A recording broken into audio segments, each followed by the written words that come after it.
नमस्कार दोस्तों, स्वागत है आप लोगों का आपके अपने YouTube channel PMS IQ study में। दोस्तों, आज की एक और वीडियो हम लेकर आ गए हैं बिहार पुलिस कांस्टेबल 2025 परीक्षा के लिए अति महत्वपूर्ण सामान्य ज्ञान, सामान्य विज्ञान तथा हिंदी के प्रश्नों का। दोस्तों, आप लोगों से एक रिक्वेस्ट करूंगा कि इस प्रश्नावली वीडियो को आप लोग अंत तक जरूर देखें, सभी प्रश्नों को अच्छे से समझें। सभी प्रश्न बहुत महत्वपूर्ण हैं दोस्तों। तो आइए वीडियो को शुरू करते हैं। पहला प्रश्न है, नीलदर्पण पुस्तक के लेखक कौन थे? दोस्तों, बतानी है कि नीलदर्पण नामक पुस्तक के लेखक कौन थे। तो सही उत्तर होगा ऑप्शन सी, दीनबंधु मित्र। जी हाँ दोस्तों, नीलदर्पण के पुस्तक के लेखक कौन थे? सही उत्तर होगा दीनबंधु मित्र। चलिए अगला प्रश्न देखते हैं।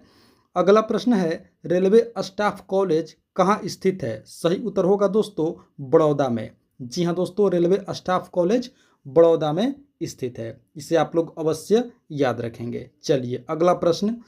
अगला प्रश्न है, निम्नलिखित में से किस कला को कैलीग्राफी कहा जाता है? बतानी है दोस्तों कि इनमें से किस कला को कैलीग्राफी कहा जाता है। तो सही उत्तर होगा ऑप्शन बी, सुंदर लेखन को। जी हाँ दोस्तों, जिनकी हैंडराइटिंग बहुत सुंदर होती है उसे कैलीग्राफी कहा जाता है। सुंदर लेखन को कैलीग्राफी कहा जाता है। आप लोगों को याद रखनी है, बहुत ही महत्वपूर्ण प्रश्न है। चलिए अगला प्रश्न देखते हैं। अगला प्रश्न है, मनुष्य के यूरिन में कौन सा एसिड पाया जाता है? बतानी है कि मनुष्य के यूरिन में, अर्थात दोस्तों मनुष्य के मूत्र में कौन सा एसिड पाया जाता है। तो सही उत्तर होगा ऑप्शन ए, यूरिक एसिड। जी हाँ दोस्तों, मानव यूरिन में यूरिक एसिड पाया जाता है। चलिए अगला प्रश्न देखते हैं। अगला प्रश्न है, भोजन का पाचन सामान्य रूप से में होता है। बताने हैं दोस्तों, बतानी है कि भोजन का पाचन सामान्यतः कहाँ होता है? मनुष्य में भोजन का पाचन कहाँ होता है? तो सही उत्तर होगा ऑप्शन बी, छोटी आंत में। जी हाँ दोस्तों, छोटी आंत में भोजन का पाचन सामान्य रूप से होता है। आप लोग इसे अवश्य याद रखेंगे। स्मॉल इंटेस्टाइन में दोस्तों हमारा भोजन पचता है। चलिए अगला प्रश्न देखते हैं। अगला प्रश्न है, ज्ञानपीठ पुरस्कार किस क्षेत्र में महत्वपूर्ण योगदान के लिए दिया जाता है? दोस्तों बहुत महत्वपूर्ण प्रश्न है। बतानी है कि ज्ञानपीठ पुरस्कार किस क्षेत्र में महत्वपूर्ण योगदान के लिए दिया जाता है। सही उत्तर होगा ऑप्शन बी, साहित्य। जी हाँ दोस्तों, साहित्य सही उत्तर होगा। आप लोग इसे अवश्य याद रखेंगे। ज्ञानपीठ पुरस्कार साहित्य के क्षेत्र में महत्वपूर्ण योगदान के लिए दिया जाता है। चलिए अगला प्रश्न। अगला प्रश्न है, दादा साहब फाल्के पुरस्कार किस क्षेत्र में महत्वपूर्ण योगदान के लिए दिया जाता है? देखिए दोस्तों, दादा साहेब फाल्के पुरस्कार से आप लोगों को याद रखनी है सिनेमा के क्षेत्र में। जी हाँ दोस्तों, दादा साहेब फाल्के पुरस्कार सिनेमा के क्षेत्र में महत्वपूर्ण योगदान के लिए दिया जाता है और ज्ञानपीठ पुरस्कार साहित्य के क्षेत्र में महत्वपूर्ण योगदान के लिए दिया जाता है। दोनों प्रश्न को आप लोग अच्छे से याद रखेंगे। चलिए अगला प्रश्न। अगला प्रश्न है दोस्तों, SHO का पूर्ण रूप यानी कि फुल फॉर्म क्या होता है? बतानी है कि SHO का फुल फॉर्म क्या होता है। तो दोस्तों इसका सही उत्तर होगा option A, station house officer. जी हाँ दोस्तों, SHO का पूर्ण रूप यानी कि फुल फॉर्म क्या होता है? तो सही उत्तर होगा स्टेशन हाउस ऑफिसर। चलिए दोस्तों अगला प्रश्न देखते हैं। अगला प्रश्न है, श्वेत रक्त कणिका यानी कि व्हाइट ब्लड सेल्स का मुख्य कार्य क्या है? दोस्तों बतानी है कि श्वेत रक्त कणिका यानी कि व्हाइट ब्लड सेल्स का मुख्य कार्य क्या होता है। तो इसका दोस्तों सही उत्तर होगा ऑप्शन बी, संक्रमण से लड़ना। जी हाँ दोस्तों, हमारे शरीर में जो व्हाइट ब्लड सेल्स होते हैं यानी कि श्वेत रक्त कणिका होते हैं दोस्तों, मुख्य कार्य क्या है? तो मुख्य कार्य है संक्रमण से लड़ना, किसी भी इन्फेक्शन से लड़ना।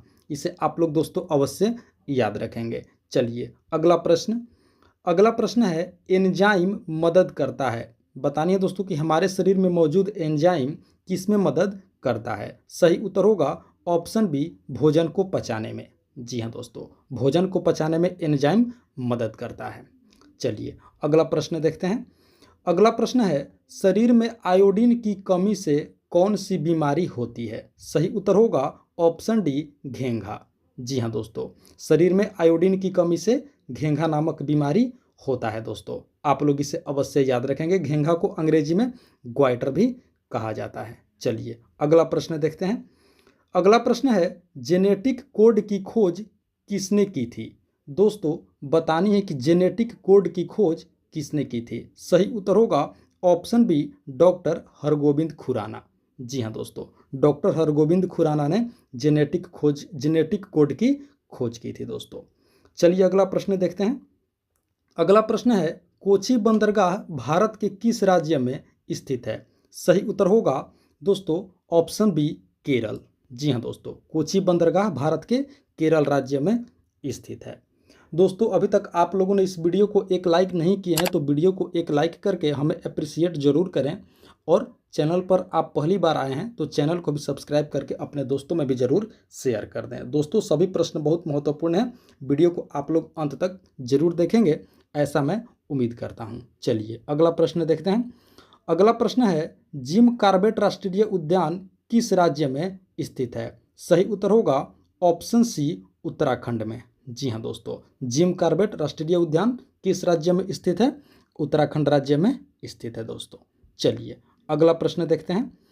अगला प्रश्न है महात्मा गांधी द्वारा दांडी मार्च अभियान कब शुरू किया गया था।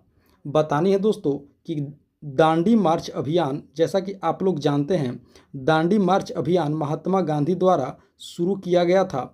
बतानी है कि कब शुरू किया गया था दोस्तों। इसका सही उत्तर होगा ऑप्शन बी 1930 ईस्वी में। जी हाँ दोस्तों, 1930 ईस्वी में दांडी मार्च अभियान शुरू किया गया था महात्मा गांधी द्वारा। चलिए अगला प्रश्न देखते हैं। अगला प्रश्न है संस्कृत व्याकरण का पिता किसे कहा गया है। दोस्तों बतानी है कि संस्कृत व्याकरण का पिता किसे कहा गया है। तो सही उत्तर होगा ऑप्शन बी पाणिनि को। जी हाँ दोस्तों, पाणिनि को संस्कृत व्याकरण का पिता कहा गया है, फादर ऑफ संस्कृत ग्रामर। चलिए अगला प्रश्न देखते हैं। अगला प्रश्न है मिट्टी जो रेगुर मृदा के नाम से भी जानी जाती है वह है। बतानी है दोस्तों कि किस मिट्टी को रेगुर मिट्टी भी कहा जाता है। तो सही उत्तर होगा ऑप्शन ए काली मिट्टी को।